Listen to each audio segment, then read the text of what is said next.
Irmãos, tudo bem com vocês, né? Graça e paz. Só para fazer aqui um rápido estudo, bem prático, bem rápido mesmo, sobre a questão do jejum. Estamos no tempo da quaresma e, costumeiramente, toda época em que nós nos encontramos no tempo da quaresma, a gente fala muito das práticas espirituais, né?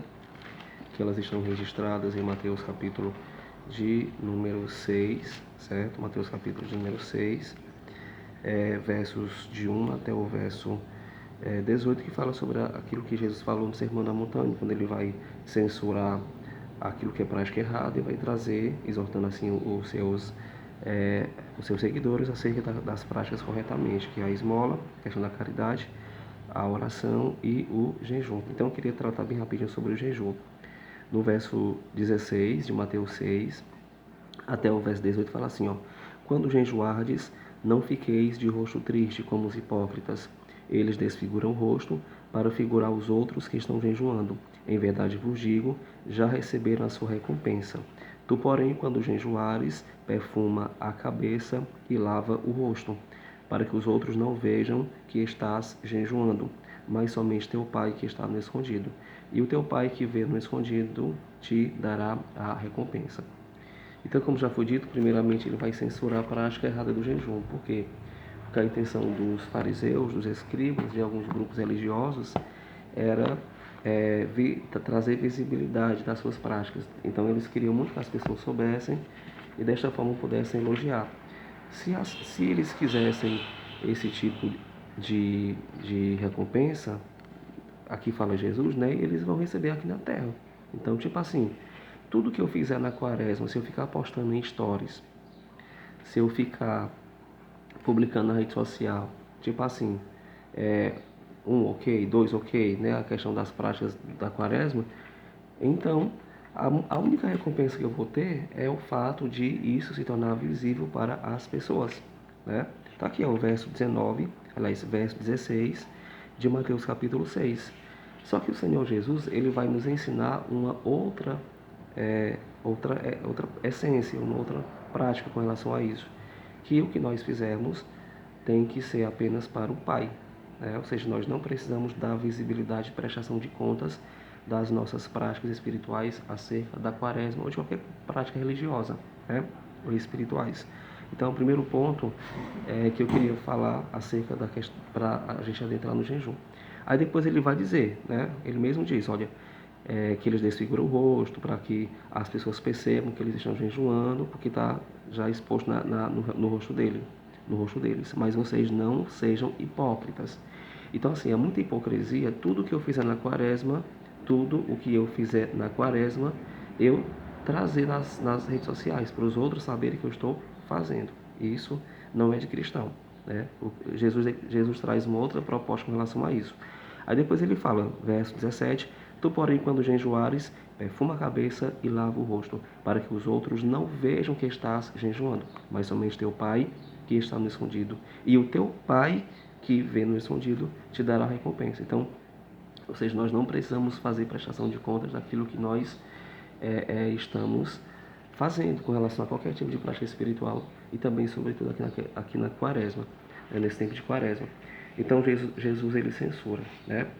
E aí ele vai dizer acerca do jejum. Então, o que é jejuar? Jejuar é uma prática dos judeus, né? Aliás, jejum é uma prática de muitos religiosos, né? Na história da humanidade, muitas pessoas elas elas praticam o jejum. No nosso catecismo da Igreja Católica, no parágrafo 2043, a Igreja vai dizer que jejuar e abster-se de carne é abster-se de carne conforme manda a Santa Igreja. Então, jejuar é abster-se de carne. O Papa Bento XVI, ele falava que jejuar significa aceitar um aspecto essencial da vida cristã. É necessário redescobrir também o aspecto corporal da fé. A abstinência do alimento é um desses aspectos. Então, assim, nós temos também os parágrafos 575, 1387, 1430, 1474, 1478, 1755, 1969, 2043 e 2742 do nosso catecismo da Igreja Católica, né? De maneira clara,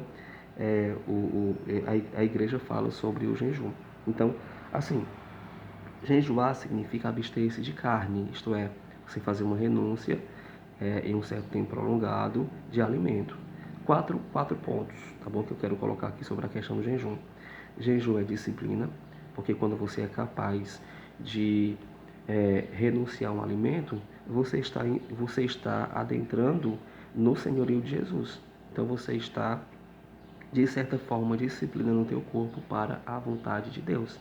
Porque se eu posso controlar o meu corpo para não ingerir alimento, então as minhas vontades, a carne, né, eu posso estar submetendo-a ao Senhor, no seu senhorio. Então, é disciplina. Jejum é um recurso espiritual, porque não é uma prática meramente humana, não é apenas uma questão física. Então, jejum é uma prática atemporal, espiritual, sobrenatural, certo? Jejum é um domínio espiritual dos apetites pecaminosos, porque é também, de certa forma, impor limites no meu corpo, como eu estou dizendo, né? Tanto que Santo Agostinho, quando ele vai falar sobre o valor espiritual e moral do jejum, ele vai dizer o seguinte: a abstinência purifica a alma. Então, jejum é purificação, né? Purificação dos pecados. Eleva a mente, subordina o corpo ao espírito, cria um coração humilde e contrito, espalha as nuvens da concupiscência, extingue o fogo da luxúria e acende a verdadeira luz da castidade. Então, o jejum é também domínio espiritual dos apetites pecaminosos. E um quarto princípio para a questão do jejum é que o jejum é purificação da alma, né? Então, assim, o jejum é uma abstinência de comida por um período limitado. Então, você pode jejuar o dia todo, 6 horas, 8 horas. Você se apresenta em oração ao Senhor e fala: Senhor, eu vou jejuar, sei lá, 12 horas, 8 horas, 10 horas por essa prática, né? Aliás, por essa causa. O jejum é purificação, é comunhão com Deus, certo? O jejum é realmente a gente adentrar no sobrenatural. E os israelitas, eles jejuavam geralmente quando tinha alguma festa religiosa, por exemplo, no dia da expiação, né? Em época de dificuldades, e quando precisavam de orientação divina. Então, era a prática dos judeus. Se você pegar Levítico 19, 22, aliás, desculpa, vamos lá pegar rapidinho Levítico capítulo 16, verso de número 29. Se você pegar Números 29, verso 7, 1 Reis 21, verso 9, Esdras 8, verso 21, Tobias 12, verso 8. Se você pegar Joel capítulo 1, verso 14, 2 Samuel capítulo 12, verso 16, são exemplos bíblicos em que os judeus praticavam o jejum nessas situações. Ou por uma festa, né, um grande dia, por exemplo, a expiação, o dia da expiação. Por isso que na quaresma a gente jejuma, para se preparar para a grande festa que é a Páscoa, né? E também para outras finalidades. Vou pegar aqui somente Levítico, certo? Capítulo de número 16, verso de número 29, para a gente adentrar já na conclusão, porque são vídeos curtos, tá bom? Para ser bem prático. Levítico capítulo 16, verso 29, que diz, ó: esta será para vós uma lei perpétua.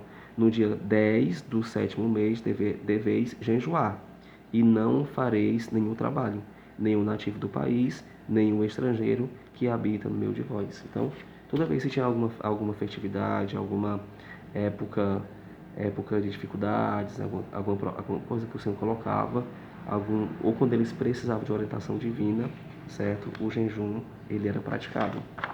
Eu vou trazer para vocês 4 tipos de jejum segundo a igreja. Existe o jejum da igreja, é o primeiro jejum, onde você pode fazer as 3 refeições: café, né, da manhã, uma refeição completa e um lanche.